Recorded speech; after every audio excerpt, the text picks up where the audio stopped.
Hare Krishna, bom dia.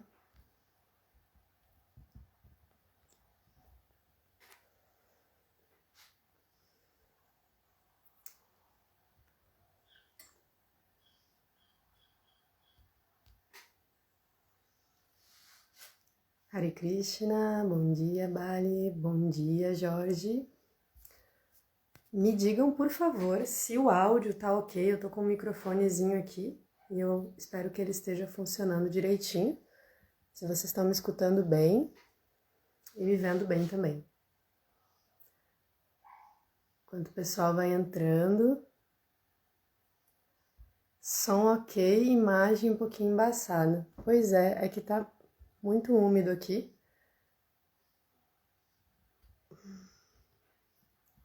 Mas acho que vai ter que ser assim, né? O principal é escutar, então.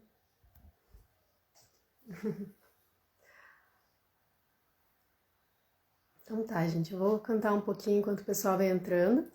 Só pra gente pedir as bênçãos de Radha Madhava pra nossa escuta e pra fala de hoje.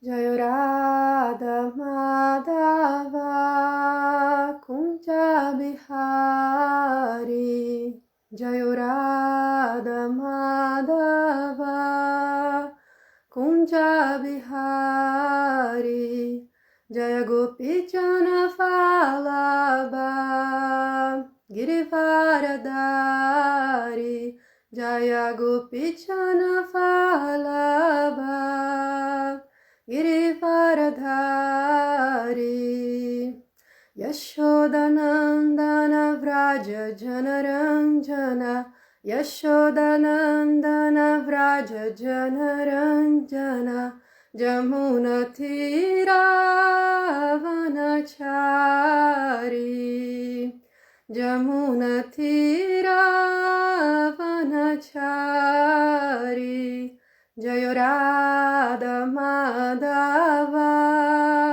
Kunja Bihari Jai Radha Madhava Kunja Bihari Jaya Gopi Jana Vallabha Girivaradari Jaya Gopi Jana Vallabha Girivaradari Yashodanandana Vraja Janaranjana Yashodanandana Vraja Janaranjana Jamuna Tiravanachari Jamuna Tiravanachari Hare Krishna, Krishna Krishna, Hare Hare, Hare Rama, Rama Rama, Hare Hare, Hare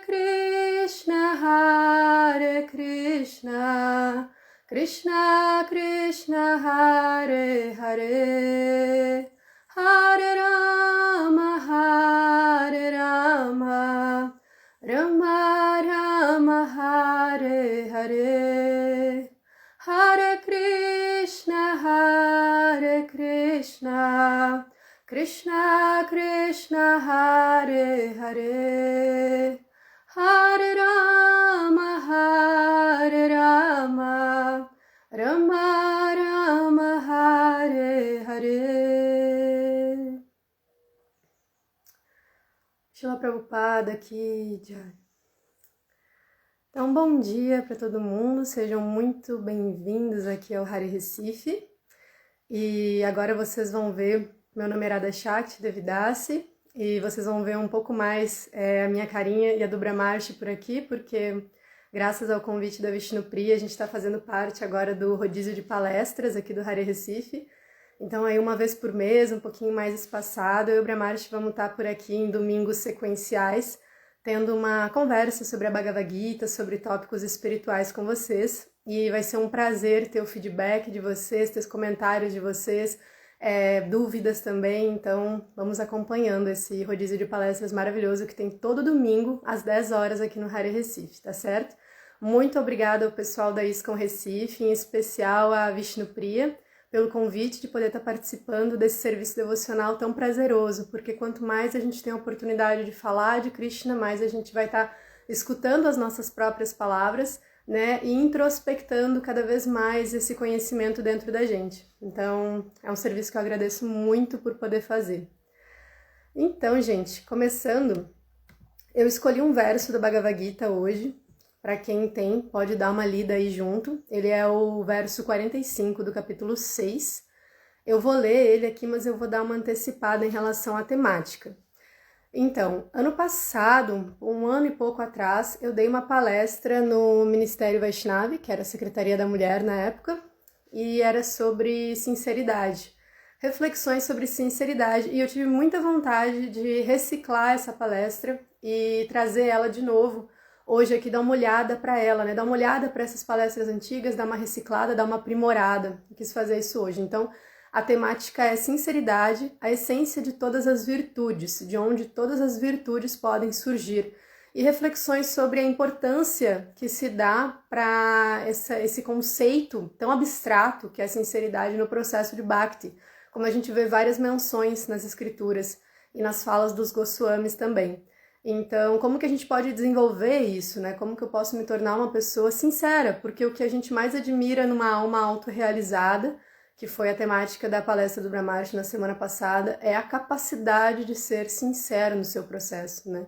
É a profundidade dessa sinceridade que leva ao quê? A rendição, a entrega, né? No processo espiritual, que é o que todo mundo realmente almeja, é o interesse original de todas as pessoas, né? Então, vamos ler a Bhagavad Gita aqui juntos, por favor, repitam em casa.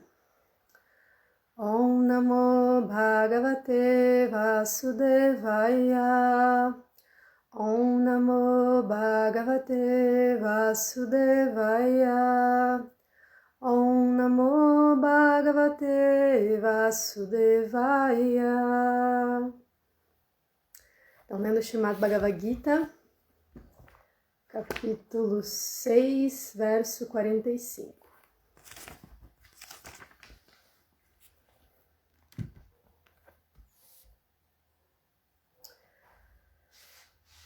Prayatnadyathamanastu yogi samsudakilbisha anekajama samsidas tatoyati paramgatim. Prayanat, pela prática rígida. Yatamanaha, que se esforça. Tu, yogi, tal transcendentalista. Samsuda, lavado. Kilbishaha, de todos os seus pecados. Aneka, após muitíssimos. Jama, nascimentos. Samsidaha, tendo alcançado a perfeição. Tatha, então. Yati, atinge. Param, o mais elevado. Gatim, destino. Param Gatim, destino supremo. Então, a tradução e significado, por sua divina graça, Srila Prabhupada. E quando, com esforço sincero, o yogi ocupa-se em continuar progredindo, limpando-se de todas as contaminações, afinal atinge a meta suprema, alcançando a perfeição depois de praticar durante muitíssimos nascimentos. Significado: alguém nascido numa determinada família virtuosa, aristocrática ou sagrada fica ciente de sua condição favorável à execução da prática de yoga. Com determinação, portanto, recomeça a sua tarefa inacabada e purifica-se por completo de todas as contaminações materiais. Quando finalmente livra-se de todas as contaminações, ele alcança a perfeição suprema, a consciência de Krishna. A consciência de Krishna é a fase perfeita na qual se está livre de todas as contaminações. Isto é confirmado no Bhagavad Gita 7.28. Após executar atividades piedosas durante muitíssimos nascimentos, a pessoa, tendo livrado-se por completo de todas as contaminações e de todas as dualidades ilusórias, ocupa-se no transcendental serviço amoroso ao Senhor. Então, repetindo a leitura do verso, tanto esse verso 45 quanto esse 7:28 são importantes para a nossa reflexão de hoje. E quando, com esforço sincero, o yogi ocupa-se em continuar progredindo, limpando-se de todas as contaminações, afinal atinge a meta suprema, alcançando a perfeição depois de praticar durante muitíssimos nascimentos. Então, Shila Prabhupada Ki Jai. Namo Vishnu Padaya Krishna Prestaya Bhutale Shumate Chandramukha Swami Tinamine. Namaste Guru Prestaya Hirdayananda Padashri Prabhupada Karuna Shakti Gita Saram Prasarine. Namo Vishnu Padaya Krishna Prestaya Bhutale Shumate Bhakti Vedanta Swami Tinamine. Namaste Sarasvati Deve Gauravani Pracharine Nirvishesha Shunyavadi Paschitya Shatrini. Om Gyana Timirandasya Gyana Gyana Shavakaya Chakshir Om Gitanyana Tasmai Shri Gurave Namaha. Vanchakalpatarambhyascha Kripasindhubhyaiva cha Patitanam Pavanibhyo Vaishnavibhyo Namo Namaha. Jai Shri Krishna Chaitanya Prabhu Nityananda Shri Advaita Gadadhara Shivasadi Gaura Bhaktavrinda.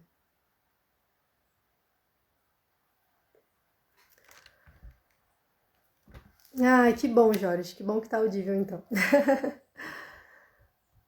E que bom que está chegando também além dos ouvidos. Então, gente, essa temática de hoje, a proposta é de reflexão pessoal, né? Desenvolvimento de sinceridade. O processo espiritual exige bastante autorreflexão e a gente pega os conceitos e tenta colocar eles no nosso íntimo, nos nossos momentos de maior dificuldade e ver como que a gente pode ir ajustando esses conceitos que às vezes não estão tão bem claros dentro da gente e melhorando eles. Então, assim, aonde é que está esse verso que eu li agora? Ele está no capítulo 6 da Bhagavad Gita, no capítulo intitulado Dhyana Yoga. E aí, dentro da conversação de Krishna e Arjuna, Krishna está falando para Arjuna sobre o processo de controle da mente, né? Como que a pessoa pode controlar a mente e colocar ela no objetivo supremo. Então ele está apresentando um método para Arjuna, que é aquele método um método bem yógico, assim, né? Pega a grama kuxa, sente, fique na posição, né? Nas posições de yoga perfeitas para meditar, bote os olhos na ponta do nariz, controle a respiração, foque sua mente na superalma, dentro do seu coração, controle todos os sentidos, retenha todos os sentidos. Ele está falando tudo isso para Arjuna. E a Arjuna vai chegar para ele e vai dizer assim, olha, é muito legal isso tudo que você está me dizendo, porém, eu acho que é mais fácil controlar o vento do que controlar a mente dessa forma, porque a mente é chanchala, ela é instável por natureza, né? Isso todo mundo experimenta consigo mesmo cotidianamente, né? Então, Krishna vai dizer para Arjuna que, olha, é difícil, mas é possível. E como que isso é possível? Através do desapego e prática constante e adequada.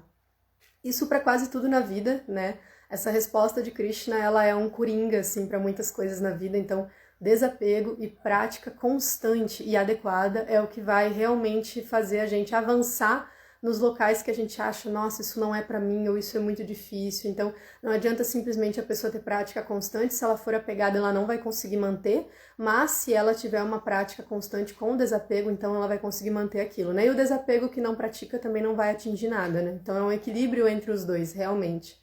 E aí Arjuna, depois de ouvir essa resposta de Krishna, vai perguntar para ele, tá bom, Krishna, legal, mas e quem falha nesse caminho? A pessoa tentou, né? Tentou se tornar um espiritualista, não conseguiu, também não avançou na vida material. E aí o que acontece com essa pessoa que não logrou sucesso em nenhum dos âmbitos, né?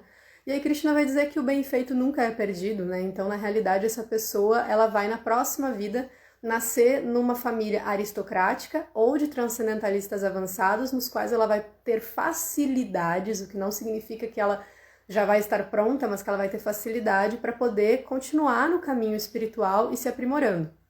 Então, esse verso 6:45, ele está dentro dessa resposta de Krishna.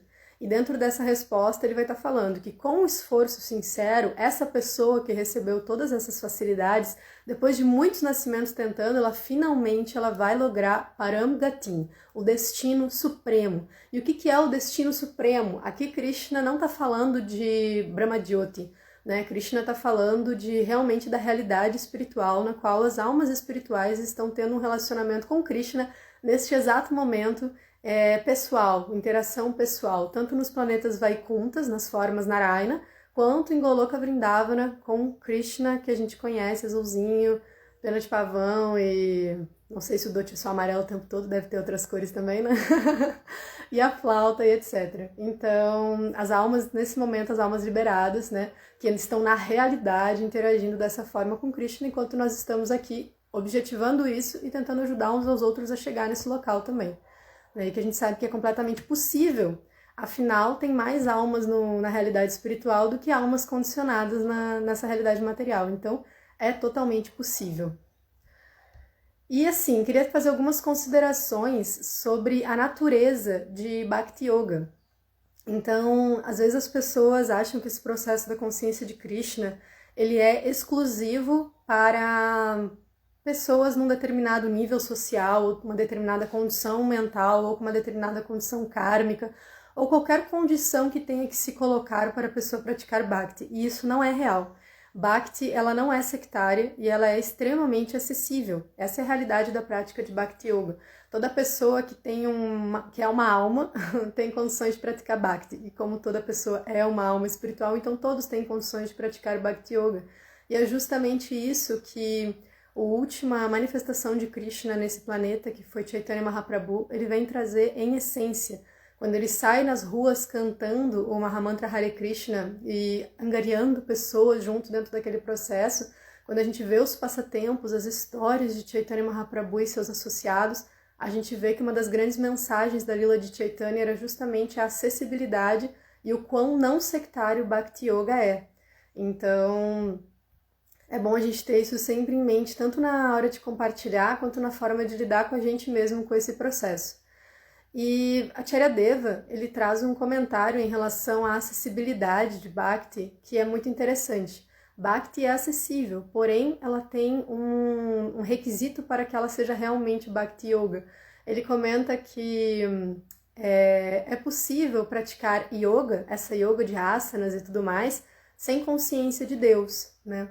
A pessoa pode praticar yoga com objetivos materiais também, né? A pessoa pode ser um yogi que objetiva metas materiais. Isso é real, isso é possível, a gente vê nos passatempos de Krishna, mesmo no passatempo famoso de Hiranyakashipu, a gente vê que ele fazia várias austeridades e o que ele queria era uma meta material, que é, por exemplo, se tornar, que não pudessem matar ele para que ele pudesse ser poderoso no mundo material. Ele não queria meramente ser imortal na realidade espiritual como Krishna, ele queria não morrer para que ele pudesse continuar controlando a existência material, porque por trás daquilo tinha um medo terrível da morte, na realidade, né? Ele passava por corajoso, mas na realidade tinha um medo muito grande ali presente. Então é possível praticar esse tipo de yoga mística sem consciência de Deus, mas Bhakti, não é possível praticar Bhakti sem consciência de Deus, isso não existe, porque Bhakti consiste justamente em consciência. A essência da natureza de Bhakti é consciência. Então a gente vê essas misturas, né, Bhakti misturado com Karma, Bhakti misturado com Jnana, e quando a gente analisa Bhakti pura, das almas autorrealizadas, dos devotos puros, a gente vê que consiste essencialmente o quê? Em consciência de Krishna, em consciência de Deus, em consciência espiritual.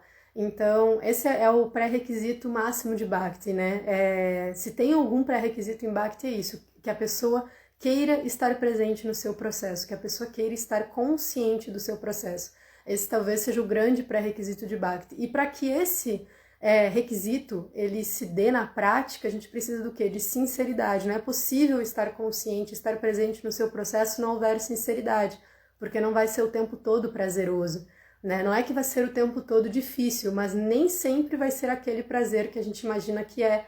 E às vezes a gente vai abrir mão da nossa presença e consciência espiritual porque não está tão prazeroso como a gente gostaria, e aí automaticamente a gente vai querer algum gozo sensorial material para poder suprir essa carência de desejo, de gozo que a gente não está tendo na vida espiritual. Então, o que acontece realmente quando a gente se abre à vida espiritual é que a gente passa a ter muito mais opções do que a gente tinha antes. Na realidade, as pessoas às vezes pensam assim, a vida espiritual ela só coloca várias restrições no meu caminho. Não é real isso. Na realidade, quando a vida espiritual se apresenta pra gente, o que está acontecendo, na verdade, é um leque muito maior de opções se apresentando pra gente. Muito diferente do que tinha antes. Se antes a gente tinha as opções materiais de condicionamento para agir, sempre condicionada, sempre com resultados falíveis, que nos mantém no cativeiro material. Quando a vida espiritual, quando as opções, o conhecimento espiritual se apresenta pra gente, ele pede um pouquinho de regulação para que a gente possa ir mais longe, né? Então a pessoa está andando a pé e ela quer fazer uma viagem para o outro lado do país, mas ela não quer passar ela sabe que se ela dirigir um carro, ela vai ir mais longe. Mas para dirigir o carro, ela precisa seguir algumas leis de trânsito, né? Mas ela não quer tanto não seguir aquelas leis de trânsito que ela deixa de fazer a viagem dela e chegar mais longe. Então isso não faz sentido. Então tem algumas leis que a gente tem que seguir, mas que vão fazer com que a gente chegue muito mais longe do que a gente está chegando andando a pé, né? No caso, sem a vida espiritual. Então, só vale a pena entrar no caminho espiritual, amplia o nosso horizonte, amplia a nossa caminhada e também nos dá muito mais opções de ação, né? Ele não nos limita, ele nos liberta opções de ação. Então, agora entrando na temática diretamente, eu queria fazer essa prévia de conceitos para que vá fazendo sentido a reflexão que eu quero trazer. Então, sinceridade. No verso que a gente está vendo do Bhagavad Gita de Prabhupada, está escrito samsudha, que está escrito como, na tradução palavra por palavra, como lavado, aquele que está limpo, aquele que não tem coberturas em si. E depois na tradução em português está esforços sinceros. No Guia Completo da Bhagavad Gita, com tradução literal, de Hridayananda Maharaj, a gente vai encontrar quase que a definição de sinceridade no próprio verso. Aí vai estar escrito assim: empenhando-se com verdadeiro esforço, completamente limpo de impurezas e aperfeiçoado após várias vidas, o yogi atinge o estado mais elevado. Então, empenhando-se com verdadeiro esforço. Essa foi como Hridayananda traduziu, e depois a gente vai ver essa expressão sendo repetida, tanto no Significado de Prabhupada, quanto um livro da Urmila que eu quero trazer aqui também, que é uma discípula de Srila Prabhupada.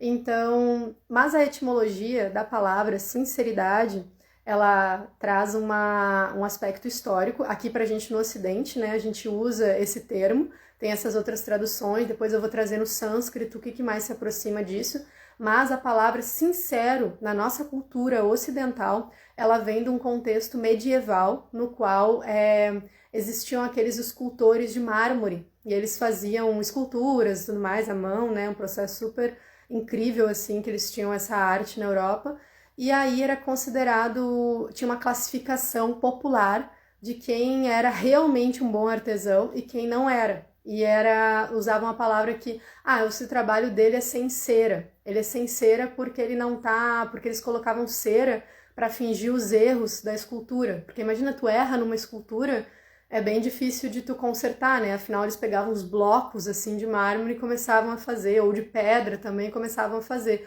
Errou ali um detalhe, eles corrigiam com cera, ou tapavam buracos, ou faziam qualquer coisa assim, mas com o tempo aquilo ia desgastando. E um bom artesão, um bom escultor, ele não precisava usar cera para fazer a correção. Ele conseguia fazer todo e ficava perfeito, enfim, a qualidade era muito superior, com o tempo ele se mantinha intacto, né?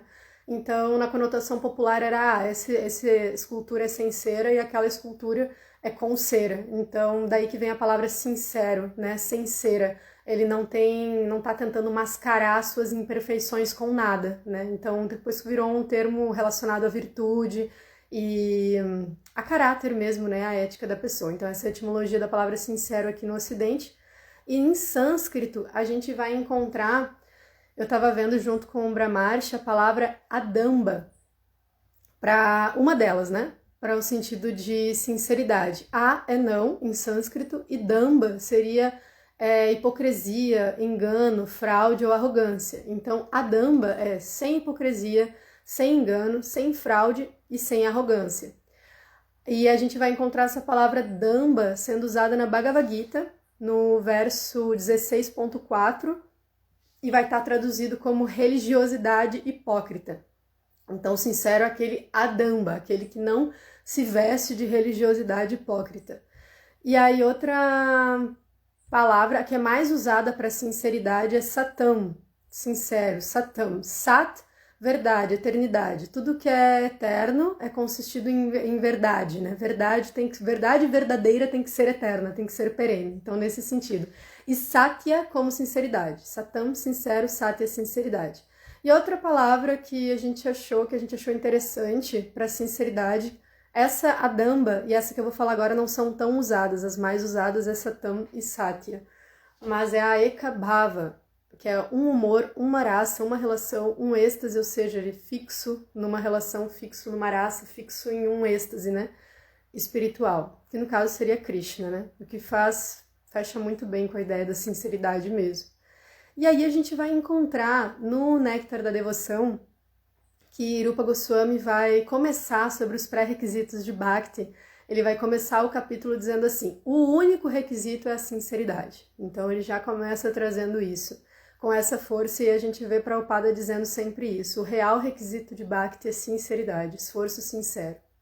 E aí eu gostaria de trazer alguns trechos das escrituras em relação à sinceridade. Eu vou ler, não vou ler todos que eu separei, eu vou ler só alguns para não estender muito a fala de hoje. Então, no Bhagavad Gita 2.62, a gente vai encontrar assim: um devoto sincero do Senhor evita todo o gozo dos sentidos materiais devido ao seu gosto superior pelo prazer espiritual na companhia do Senhor. Este é o segredo de todo sucesso. Aí depois no Bhagavad Gita 9.1, o Senhor entende a mentalidade e a sinceridade de uma entidade viva que esteja em consciência de Krishna e lhe dá a inteligência para entender a ciência de Krishna na associação dos devotos. Esse é o significado, né? No Bhakti Rasamrita Sindhu se diz que quem tem um desejo sincero de prestar serviço amoroso ao Senhor Supremo já é liberado, apesar de permanecer no estado de existência material condicionada. Essa é chave, essa passagem é muito bacana. Eu vou até repetir a parte central dela. Quem tem um desejo sincero de prestar serviço amoroso ao Senhor Supremo já é liberado, apesar de permanecer no estado de existência material. Por quê? Porque Krishna é absoluto, por isso que é importante a gente saber quem é o nosso objeto de amor. Deus, a gente pode conhecer Deus pela metade, e aí a gente vai entender o processo de uma forma. Quanto mais a gente buscar conhecer essa pessoa suprema, mais a gente vai entender que essa relação é a relação mais segura que existe de todas. Ou seja, só por desejar servi-lo, eu já estou num estado de avanço espiritual imenso, só por desejar sinceramente fazer aquilo. Para alcançar a autorrealização, a pessoa pode levar uma vida controlada, como é prescrito nos Shastras, e continuar a executar a sua ocupação sem apego, e desta forma progredir. Uma pessoa sincera que segue este método está muito melhor situada do que o impostor farsante que faz uma exibição de espiritualismo só para enganar o público inocente. Um varredor de rua sincero é muito melhor do que o meditador charlatão que pratica sua meditação com o único propósito de ganhar a vida. Bhagavad Gita 3.7, Srila Prabhupada no significado. Então, Bhakti é um processo de essência. Não é à toa que Bhaktivinoda Thakura, ele trazia tanto aquela ideia do Saragrahi Vaishnava, né? Um poema muito bonito que vale a pena a gente meditar sobre. Então, o Vaishnava, o servo de Deus, que está apegado à essência, ele se agarra à essência dos conceitos, porque ele entende que é isso que realmente agrada a Krishna, né? Deixa eu ver se tem algum outro trecho aqui que eu gostaria de trazer. Ah, esse aqui é bacana. Tá. Alguns sábios recomendam que o conhecimento e a renúncia são fatores importantes para que nos elevemos ao serviço devocional. Na realidade, todavia, isso não é fato. A realidade é que o cultivo de conhecimento ou o cultivo de renúncia, que são favoráveis para se obter uma base na consciência de Krishna, podem ser aceitos no princípio, mas no fim podem também vir a ser rejeitados. Isso é um meio, né, e não são meta, na realidade. Pois o serviço devocional não depende de nada, exceto o sentimento sincero por tal serviço ou o desejo de auferi-lo. A sinceridade é o único real requisito. Então, requisitos devocionais, primeiro parágrafo, capítulo 14 do Néctar da Devoção. E aí no Bhagavad Gita a gente encontra uma partezinha do significado do 6.32, só para fechar essa sequência de referências. A pessoa passa a ser feliz quando conhece Krishna como desfrutador supremo de todas as atividades do ser humano, o proprietário de todas as terras e planetas, e o amigo mais sincero de todas as entidades vivas. Então, Krishna é o amigo mais sincero de toda a entidade viva e essa sinceridade que a gente almeja obter, ela realmente vem do próprio Krishna, né? A gente tem um amigo super sincero que está nos ajudando nesse processo espiritual. Se a gente reciprocar com sinceridade verdadeira, então esse relacionamento vai estar acontecendo, né? Porque Krishna não vai falhar com a gente nesse local. Ele é infalível e ele é o nosso amigo mais sincero. Se tem uma pessoa que vai trazer a realidade pra gente, é Krishna, além de qualquer outra pessoa, principalmente além da gente mesmo. Então, essas referências eu juntei algumas passagens, né, do Bhagavad Gita e do Néctar da Devoção sobre sinceridade. Quem quiser eu posso enviar depois, se achar interessante para si ter isso, né, para algum outro momento, posso enviar esse arquivo. Eu não li todas que tinha, para não estender muito, tem outras aqui também. Então, é muito irônico pensar que muitas vezes, ao longo do nosso processo espiritual, a gente abre mão do único pré-requisito real para a prática de Bhakti em prol de fazer coisas que não estão realmente no nosso âmbito de sinceridade. Então, às vezes, a gente quer ser um bom devoto, a gente quer ser um bom espiritualista, a gente quer ser um bom isso, um bom aquilo, mas não estamos atentos a escutar o que está sendo dito dentro da gente mesmo, sobre o que é realmente necessário fazer. Quando a gente vê essas almas autorrealizadas completamente rendidas, elas estão rendidas ao processo real que Deus, que Krishna está apresentando para elas, e não necessariamente as coisas externas que se apresentam a elas. Então é muito importante que a gente não abra mão da nossa sinceridade em nome de avançar espiritualmente.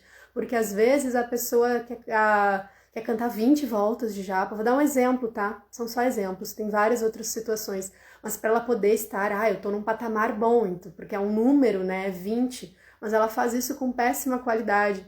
E aí tem uma pessoa que reconhece a sua condição real, né? Porque ela tá olhando para si com atenção e ela só pode cantar 8 voltas com qualidade. Então ela opta por cantar 8 voltas ao invés de cantar 20 sem qualidade. E eu não estou dizendo isso para incentivar as pessoas a cantar menos voltas de japa, evidente, estou só dando um exemplo que a gente tem que sempre preterir por estar presente na gente mesmo e em consciência, e jamais mascarar em prol de números e de coisas externas. Isso pode ter um efeito placebo por um tempo na nossa prática espiritual, mas depois isso vai resultar em frustração. Frustração porque a gente não vai encontrar o resultado que a gente almejava e a gente vai ver que por não ter consciência e sinceridade no que a gente está fazendo, Krishna não vai reciprocar como a gente espera, e a gente pode acabar chegando num local até mesmo de cobrar de Deus resultados pelo que a gente está fazendo externamente, porque a nossa austeridade ela não está baseada no desejo de entrega real, mas sim em satisfazer a minha necessidade de estar numa posição espiritual boa, porque eu não posso ser um fracassado, porque eu não posso ser fraco, porque eu não posso ser caído, né? Então, queria trazer essa reflexão em relação à sinceridade, para que a gente possa trilhar um caminho real, né? Contato consigo mesmo, conversa consigo mesmo, são itens essenciais para que a gente possa observar e desenvolver essa sinceridade. Eu lembro que quando eu montei esses raciocínios, escrevi, etc., sobre isso no ano passado, eu perguntei para alguns devotos e para algumas pessoas sobre como eles conseguiam identificar a sinceridade. Eu tenho até esse arquivo salvo com as respostas, como eles identificavam sinceridade nos outros e como eles identificavam neles mesmos, né? E uma das coisas que eu percebi foi que para identificar nos outros eram sintomas muito simplórios e para identificar em si era extremamente complexo. E para identificar em si mesmo, uma das respostas que eu achei mais interessante foi a questão de quando eu consigo parar e ter um diálogo sincero, honesto, né, comigo mesmo e prestar atenção no que está sendo dito dentro de mim. O que as minhas emoções, os meus sentimentos estão me falando em relação àquilo. E como que eu posso transformar aquela informação que existe dentro de mim em algo favorável para o serviço a Krishna. Nesse local eu me sinto sincero, né? Como que eu posso parar, escutar e aplicar o conhecimento espiritual? E isso, Emanuel, seria a qualidade, não a quantidade. Porque se a gente ficar apegado à quantidade, a gente vai se tornar aquele Damba, que a gente viu lá em cima, né? O religioso hipócrita, né? E a gente quer ser o quê? A Damba, né? Não hipócrita, a gente quer ser sincero. Então é justamente esse o ponto. E esse contato consigo mesmo, essa conversa interna, essa conversa pessoal, é onde a gente vai poder desenvolver essa sinceridade, que não é uma coisa taxada, assim, que nem a gente gosta de dizer na prática entre os devotos, né? Esse devoto é sincero, esse devoto não é muito sincero. É muito engraçado, porque quando eu fiz essa enquete entre os devotos, assim, entre as pessoas, como era fácil identificar quando uma pessoa era sincera e não era, mas como era difícil identificar em si mesmo. Então a gente é extremamente simplório em relação aos outros e como a gente é conivente e tolerante com as nossas falhas, né? Então isso é uma coisa que não é da caráter dos santos verdadeiros, né? Eles são extremamente tolerantes com os outros e consigo eles são muito estritos. Esse é o nosso local de hipocrisia nessa era de Kali. E a gente não deveria realmente botar as pessoas em caixinhas do tipo, essa pessoa é sincera, essa pessoa não é sincera, porque não é uma coisa genética, né? Que nem uma pessoa nasce loira, outra nasce morena, ou uma nasce com olho claro, outra nasce com cabelo com olho escuro, a pessoa simplesmente é sincera ou não é sincero. Não é real isso. Né? A sinceridade é uma coisa de desenvolvimento. Tem momentos que a gente é sincero, tem momentos que a gente não é. E para uma pessoa se tornar sincera constantemente exige muita prática, prática constante e desapego, como Krishna diz nesse capítulo 6 da Bhagavad Gita. E uma vez eu vi um conceito de um teólogo cristão e ele estava falando sobre quem é o santo e quem é o vil. Né? O santo ele é aquele que combate o mal dentro de si com constância.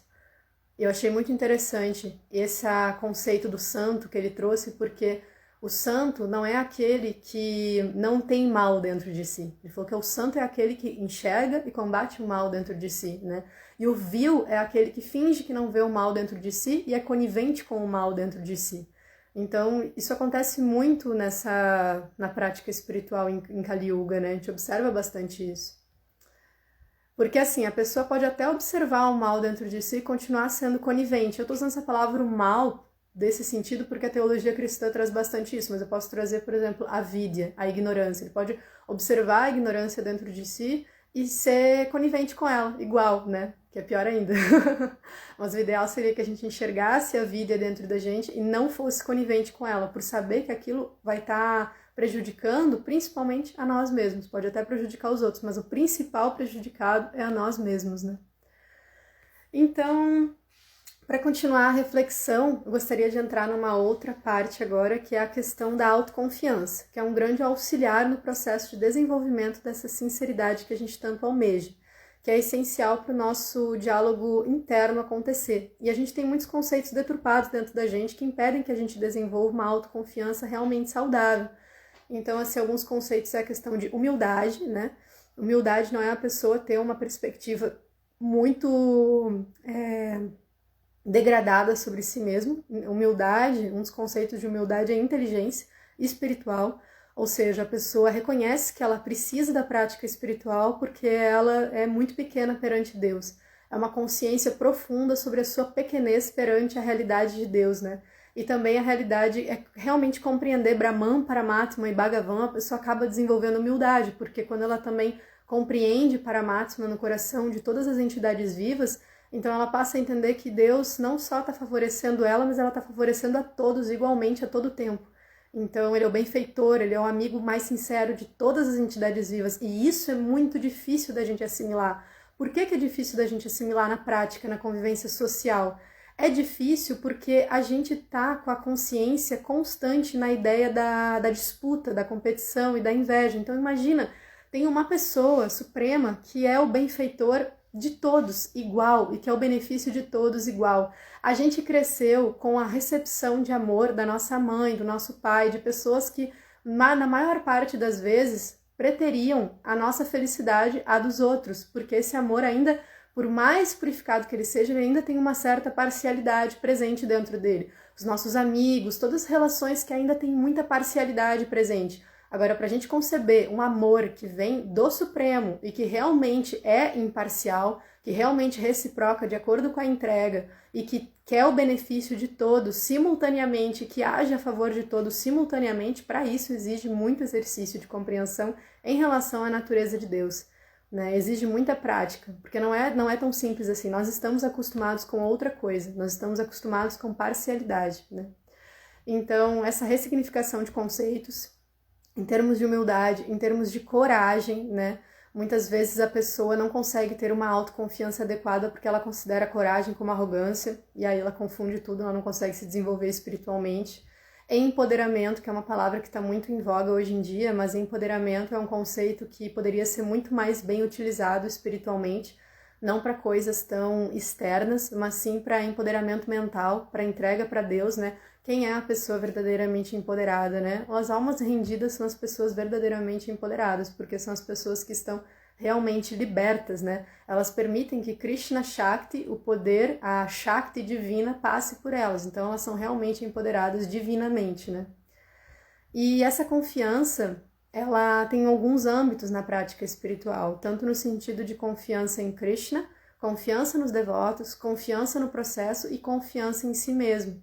E até eu lembro de uma palestra que meu mestre espiritual deu uma vez, e ele estava falando sobre que é fácil confiar em Krishna, porque Krishna é a pessoa suprema, ele tem atributos inconcebíveis, ele é maravilhoso, ele é excelso em tudo que ele faz, ele é infalível. Né? E também é mais tranquilo confiar nos devotos, porque os devotos se mostram pessoas que têm qualidades maravilhosas e muitas vezes a gente prefere por ver essas qualidades nos outros do que ver na gente. E também é possível confiar no processo, porque o processo vai mostrando pra gente o avanço que ele nos traz.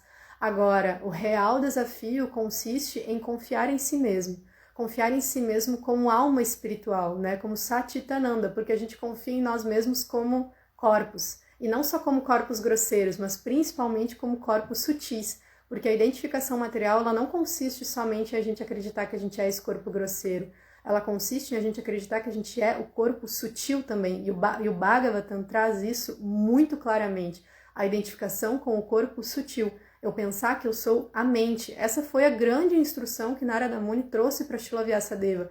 Você está satisfeito em identificar as pessoas com seus corpos grosseiros e com seus corpos sutis? Foi o que Narada falou para Vyasa, da onde que vinha a insatisfação dele, porque ele estava trazendo esse conceito para as outras entidades vivas quando ele fez a compilação dos 4 Vedas, mas não fez as glorificações dos passatempos de Krishna. Então, esse é um ponto central assim nas escrituras. E aí, continuando o raciocínio, quem confia tem intimidade, permite-se intimidade consigo mesmo. Por isso que essa coisa do autoconhecimento na prática espiritual, ela é essencial, realmente, ela anda de mãos dadas com o conhecer a Krishna. Porque se uma pessoa, ela se anula para, por exemplo, eu vou ouvir os passatempos de Krishna, mas eu não quero saber o que está passando dentro de mim.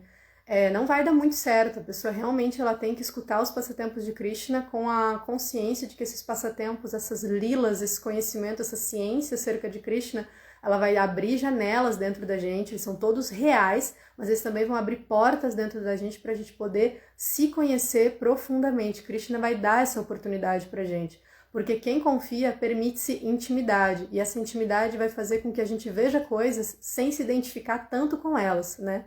Então, quem não confia em si, não se escuta. E quem não se escuta não tem como responder às demandas, tanto do Paramatma quanto de Atma, quanto da alma espiritual. O que a minha alma está falando para mim? O que Paramatma está falando dentro de mim em relação ao meu próprio processo, né? E a gente tem esse amigo supremo perfeito dentro do nosso coração, nos instruindo o tempo todo. Já é 15 para as 11. E eu queria trazer 2 passatempos, mas eu vou deixar para trazer eles no final, se der tempo. Então, gostaria de trazer uns trechinhos para vocês desse livrinho aqui que eu mostrei, o Bhagavad Gita de Hridayananda Maharaj, que é maravilhoso. E ele vai falar sobre a identificação, né? O primeiro item que eu quero trazer é a dualidade em si, tá? A dualidade dentro da gente. Como que... Porque assim, um ponto importante, a gente vai ter Vishnu Tattva, Prakriti Tattva, né? A realidade Vishnu Tattva, a realidade sobre Deus. A verdade ontológica sobre Deus. Prakriti Tattva, a gente vai ter a verdade sobre a energia externa de Deus, que é a energia material. A gente vai ter Jiva Tattva, a verdade ontológica acerca das almas, né? Porque só existem 2 tipos de seres, o ser supremo e as almas espirituais. Então, e os seres que vêm as expansões desse Vishnu Tattva, né? E a gente faz parte desse Vishnu Tattva, mas nós somos um outro Tattva, nós temos uma classificação separada, Jiva Tattva. E não só a gente tem que entender Vishnu Tattva, mas a gente tem que entender como Prakriti Tattva, como a energia material ela age em cima de Atma Tattva, de Jiva Tattva. Como que a energia material, a energia externa, ela atua em cima de mim, o que ela faz, com o que eu pareço ser, que eu não sou. Por que eu me engano tanto em relação a mim mesmo? Então essa energia material ela tem uma ciência de atuação em cima da gente. E é bom que a gente entenda isso ao longo do processo. Então, a dualidade em si. Gostaria que vocês prestassem bastante atenção nesses trechos, porque Hridayananda Maharaj estava inspirado aqui, é bem bacana como ele colocou. A ironia da vida mundana é que por toda a nossa vaidade, nós nos subestimamos drasticamente. Pensamos que somos mortais quando somos deveras imortais. Suportamos limites dolorosos ao nosso conhecimento e à nossa felicidade. No entanto, como partes eternas de Krishna, de Deus, cada um de nós tem direito à consciência e felicidade inatas e ilimitadas. Só precisamos requisitá-las apropriadamente. À medida que nos esquecemos de nossa natureza eterna e nos aferramos a objetos materiais fugazes, desejos egoístas nos arrastam para a ilusão. Centenas de grilhões de desejos aprisionam as almas que buscam assenhorear-se deste mundo. Mesmo almas piedosas são atadas pelo trabalho mundano nascido de sua natureza. Ao perseguirmos o materialmente agradável e fugirmos do desagradável, caímos na ilusão da dualidade, já que desejo e aversão nos sobrepujam. Krishna nos adverte para não nos regozijarmos com o materialmente agradável, nem lamentarmos o desagradável. Em vez disso, deveríamos tolerar os dois, pois ambos vêm e vão, sendo meros produtos da percepção sensorial. Então tem um ponto aqui muito importante nessa fala de Acharyadeva, nesses 3 parágrafos. Um ponto principal é que ao perseguirmos o materialmente agradável e fugirmos do desagradável, caímos na ilusão da dualidade. E eu li essa passagem justamente por causa da questão da dualidade em si.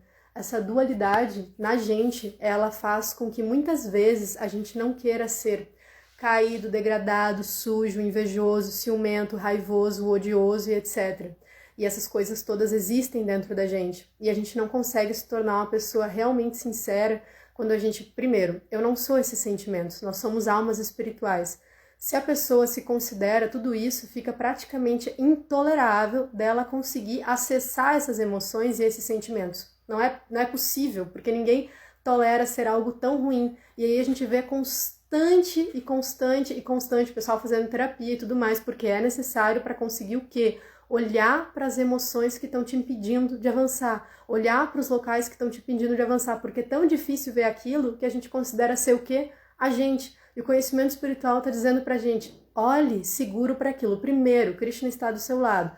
Olhe para essas coisas, elas não são você. Mas se você olhar para elas e encarar elas com coragem, elas vão poder se desfazer e vão permitir que você avance. Então, é uma ilusão, assim, é um enredamento mesmo, né? Porque além dessas coisas existirem, a gente pensa que elas são a gente. Por a gente pensar que elas são a gente não consegue olhar para elas e trabalhar elas. Então, outro ponto é os modos em si, os modos dentro da gente. Aí é sobre ação, reação e cativeiro. Mas, deixa eu ver se eu peguei na página certa. Aqui, gente. É dos modos da natureza. Gunas. Porque aí vai ter essa dualidade e vai ter os 3 modos da natureza, que é uma ciência super importante. Pessoas e objetos tendem a mostrar misturas complexas dos modos. Assim, uma pessoa tem um lado bom, mas também tem um lado passional e mesmo um lado obscuro. Os modos materiais permeiam cada objeto, emoção, ato e ambiente neste mundo, inclusive comida, fé, trabalho, culto, caridade, filosofia, corpos e construções. De fato, toda livre escolha que fazemos é uma escolha modal, boa, passional ou obscura, com infinitas combinações. Então, sempre que escolhemos é uma escolha modal, né? Uma pessoa não... essa pessoa tá no modo da bondade. 100% do tempo? Não, porque nós estamos na vida material e a gente vai ter tamas, rajas e sattva interagindo dentro da gente sempre. E como eu dito, né? O santo combate o mal dentro de si constantemente. E quanto mais ele faz isso, mais prática ele pega, porque com desapego e prática constante, a pessoa consegue, né? Aí tem um ponto fantástico da fala de Acharyadeva em relação ao nosso cativeiro. Nosso cativeiro é essencialmente psicológico. Impomos a nós mesmos uma falsa identidade limitante, o corpo mortal, e então lamentamos os limites autoimpostos. Porém, assim como nos aprisionamos na ilusão, também podemos nos libertar. Ninguém mais nos pode libertar se não nos libertarmos. Então, por que não fazemos esta escolha? Imagine um passageiro num saguão do aeroporto à espera de voar para casa. Distraído por produtos à venda, por um novo conhecido ou por algum incômodo, o passageiro perde o voo. Da mesma forma, esquecidos de nossa natureza eterna e felicidade última, perseguimos prazeres fugazes e fugimos de tudo que nos desagrada, esquecendo-nos assim da nossa verdadeira meta de vida, nosso verdadeiro destino. Desejo e aversão nos dominam e caímos na ilusão da dualidade, em que um lado da dualidade dialeticamente traz o seu oposto. Então, se a gente refletir bem sobre esses parágrafos aqui, a gente vê que é só quando a gente para de se achar eu não sou aquele que é observado, eu sou o observador. Essa frase é bem conhecida e ela consiste em uma verdade muito grande. A alma espiritual, né, a meditação, ela consiste em eu me retirar, dar um passo para trás desses modos, destes gunas, dessas dualidades e olhar para ser o observador e parar de ser aquele que é observado por tudo isso, né? Então, como as pessoas me veem, como é a minha história, como é qualquer coisa, o conceito principal é eu sou um servo eterno de Krishna, eu sou uma alma espiritual. Então eu tenho a capacidade e o direito de dar um passo para trás e olhar os meus sentimentos, olhar as minhas emoções, e mesmo que o outro esteja me identificando com aquilo, que eu não me identifique profundamente com aquilo, que eu entenda que aquilo está em mim por alguma razão que vai me ajudar a avançar em consciência espiritual, em avançar em consciência de Krishna.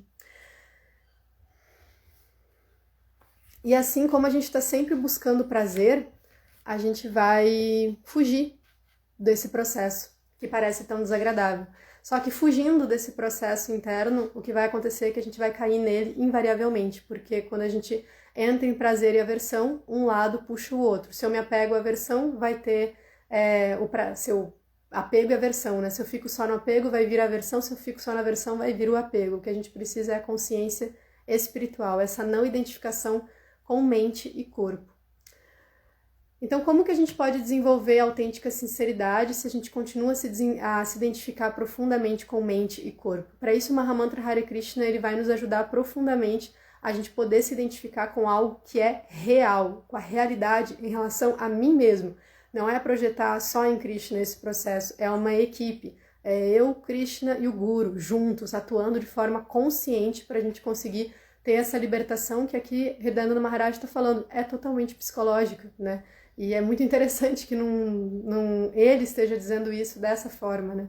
Existe algo que nos prende, mas se a gente consegue ajustar esses conceitos dentro da gente, a gente começa a entrar num caminho de libertação, e não só isso, acreditar que esse caminho realmente está acontecendo, que ele é gradual, mas ele está de fato acontecendo, né? Aí tem outros 2 versos do Bhagavatam que eu vou trazer para finalizar, porque falta 7 minutinhos para as 11 e eu não quero estender muito. Eu tinha colocado muito mais coisa aqui, mas eu vou cortar um trecho aqui da palestra, porque era uma fala bem longa mesmo. Mas eu vou cortar por aqui, que eu acho que já foi suficiente, trouxe bastante coisa já e não quero que fique sobrecarregado também. Então, no canto 1, capítulo 3, verso 31 e 33, do Srimad Bhagavatam tem uns versos bem conhecidos que eles falam assim: nuvens e poeiras são carregadas pelo ar, mas pessoas menos inteligentes dizem que o céu está nublado e o ar está sujo. Da mesma forma, eles também implantam conceitos corpóreos materiais no eu espiritual. Além desta concepção grosseira de forma, está outra concepção sutil de forma, que não tem forma formal e é invisível, não ouvida e não manifesta. O vivente tem sua forma além dessa sutileza. Caso contrário, o vivente, a entidade viva, né, tem sua forma além desta sutileza. Caso contrário, não poderia ter repetidos nascimentos e mortes. Sempre que uma pessoa experimenta por autorrealização que tanto o corpo grosseiro quanto o eu sutil nada tem a ver com o eu puro, nesse momento ela vê a si mesma como ao Senhor. Esse é um ponto central. Quando a pessoa compreende que ela nada tem a ver com este corpo, nem com esta mente sutil, então ela passa a ver a si e ao Senhor. E é concomitante isso. No Chaitanya Charitamrita, Chaitanya coloca: quando você enxergar a si mesmo, você vai enxergar a mim. E quando você enxergar a mim, você vai enxergar a si mesmo. Porque a gente tem essa relação eterna de ligação com Krishna. Isso não é uma escolha que passa a existir, é a nossa natureza constitucional. No capítulo 2 do canto 1, do Bhagavatam 21-22, diz assim: assim o nó do coração é perfurado e todas as dúvidas são cortadas em pedaços. A cadeia de ações fruitivas termina quando a pessoa vê o eu como predominante. O eu como predominante. Certamente, portanto, desde tempos imemoriais, todos os transcendentalistas têm prestado serviço devocional ao Senhor Supremo, a personalidade de Deus, com grande deleite, porque tal serviço devocional é vivificante para o eu.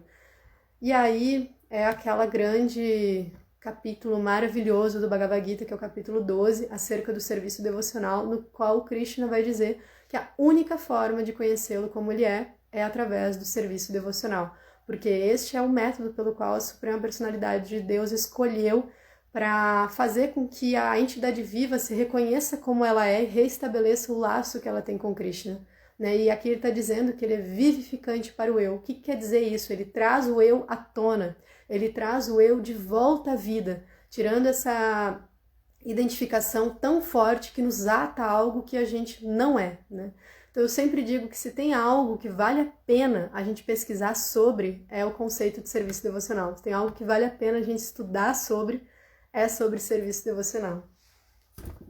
Para a gente entender melhor caso esse conceito não esteja muito claro para a gente, né? E ele vai sendo tirado véus ao longo do processo sobre o que é serviço devocional, ao longo da nossa prática inteira de vida, né?